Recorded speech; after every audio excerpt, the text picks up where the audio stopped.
ഇടനാഴിയിൽ ഇരുൾ വീണുടഞ്ഞതിന്നോവുമായി പതിവായി വന്നൊരു നോക്കു കണ്ടൊന്നു മിണ്ടുവാൻ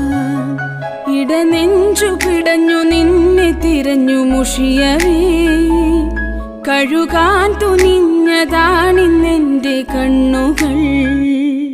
വരുമെന്ന് ചൊല്ലി ഇന്നും ആശയേകി നീ അറിയാതെ പോ